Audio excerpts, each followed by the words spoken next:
নমস্কার, কেমন আছেন সকলে? আশা রাখছি আপনারা সকলে খুব ভালো আছেন আর আমিও অনেক ভালো আছি। আর আমার এই অনেক ব্লগে আপনাদেরকে আরেকবার স্বাগত জানাই।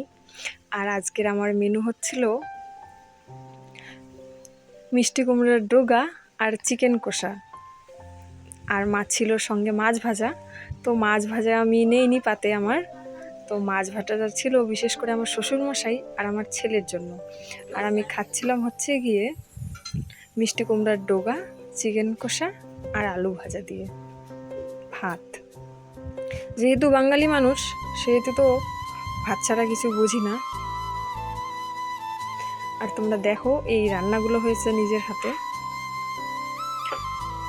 যেমনই হোক না কেন খাওয়াটা কিন্তু চরম পর্যায়ে চলছে। সবার খাওয়া দাওয়া শেষ, তারপরে আমার পালা। যেহেতু পালাটা আমার ছিল সেহেতু পালাটা তো ভারী করতেই হবে, তাই খাওয়া দাওয়া চলছিল চরম পর্যায়ে। খেতে খেতে ভাবছি একটা রিলস বানিয়ে ফেলি। তারপরে রিলস বানানোর পরে মনে মনে ভাবলাম না, রিলস বাদ দিয়ে ব্লগটাই বানানো হয়। তো খাওয়া দাওয়া শুরু করে দিয়েছি, চলছে সেরকমভাবেই খাওয়া দাওয়া। আর এই যে মিষ্টি কুমড়ার ডোগাগুলো, এই ডাটাগুলো যা আছে এগুলো খুবই একটা প্রিয় জিনিস। এগুলো যদি হয় পাতে আর কিছু না লাগে ভাতে। তো এইভাবেই খাওয়া দাওয়া চলে সারাদিন।